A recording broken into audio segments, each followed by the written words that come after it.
just grabbed the keys to my luxury apartment in Dumbo, and it's actually the first time I'm seeing the place in person due to the COVID pandemic. And I have to say it has exceeded my expectations.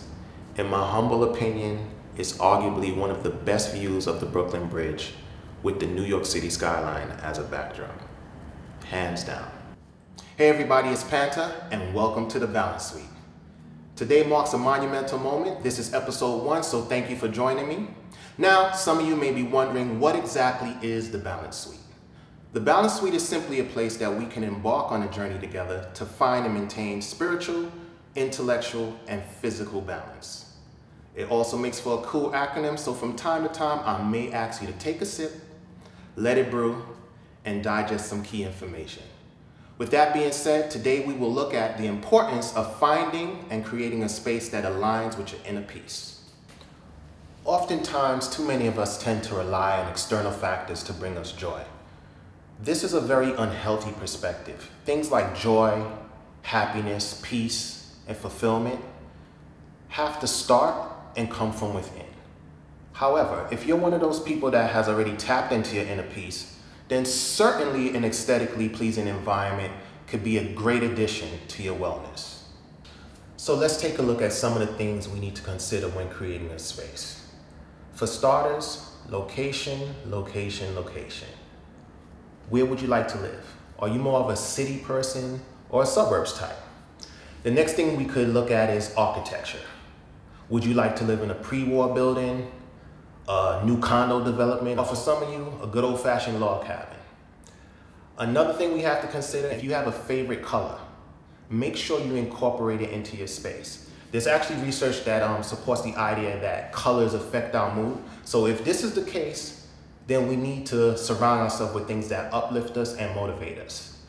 In addition to that, what shapes do you gravitate towards? Are you more of a circular or a rectangular person? Either way, incorporate these shapes into your interior design. So these are just a few things that we need to consider when we're creating our space. But why?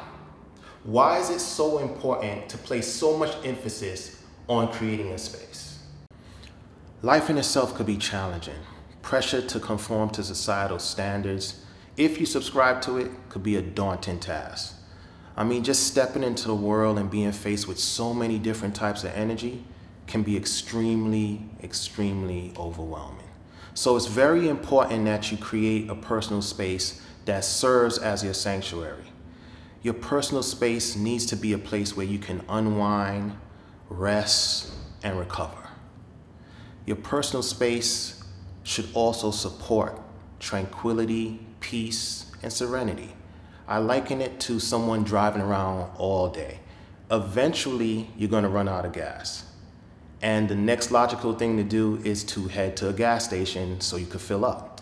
So in essence, your space is where you fill up. It allows you to get back on the road, continue your drive, and conquer all of your challenges.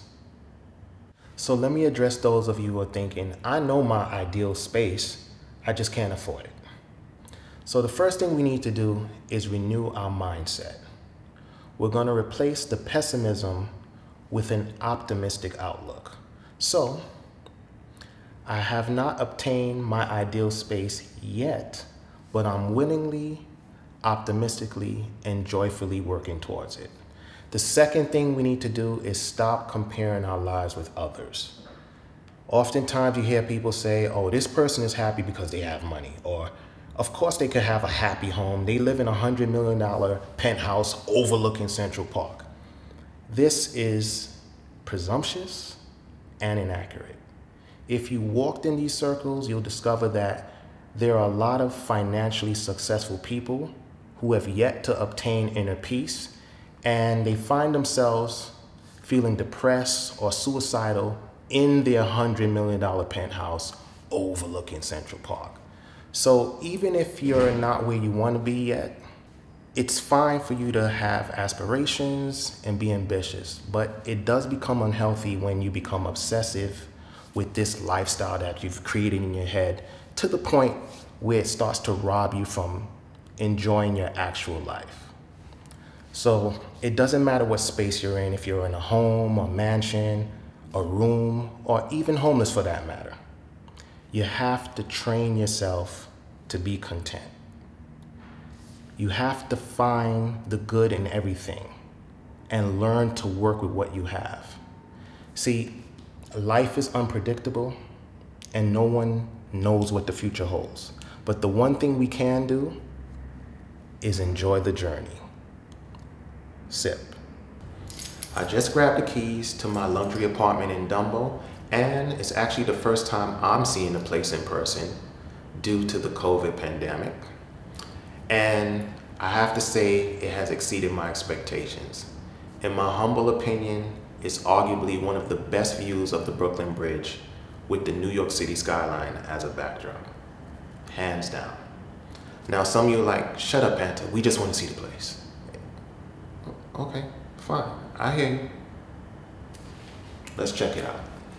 Special thanks to Two Trees Management. I was pleasantly surprised to be greeted with this welcome care package. They even provided me with my first roll of toilet tissue, which I will be using. Off of the entryway is the kitchen, and it's an open layout, which I love because you can still be connected with your guests when you're entertaining.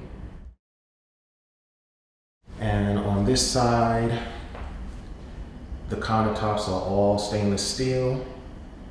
Most of the entire kitchen is equipped with high-end appliances. Cool thing I like about this fridge is it has this cool wine rack. All of the drawers are soft close touch, which I really like. You have the countertop, which is Caesar stone, and it also serves as a bar area. Opposite side of the kitchen is this hallway suite area, and it has 3 doors.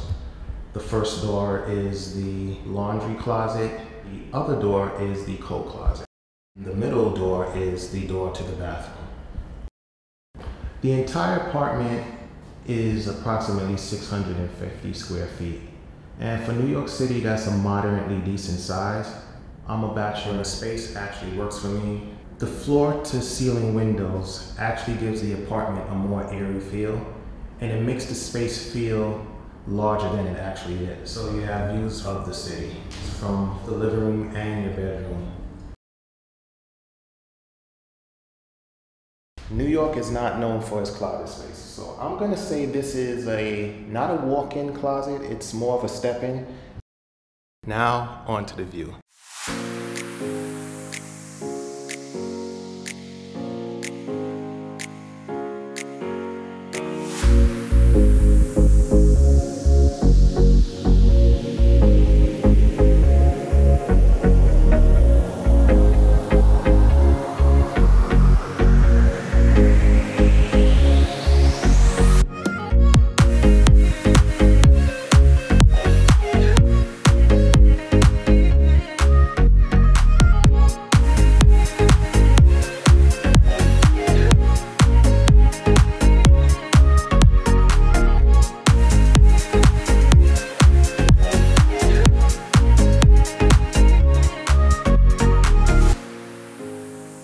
Thank you for taking time out and allowing me to share my perspective on the importance of creating a space or finding a space that aligns with your inner peace. I appreciate you joining me. I love you, neighbors. And until next time, may peace be with you.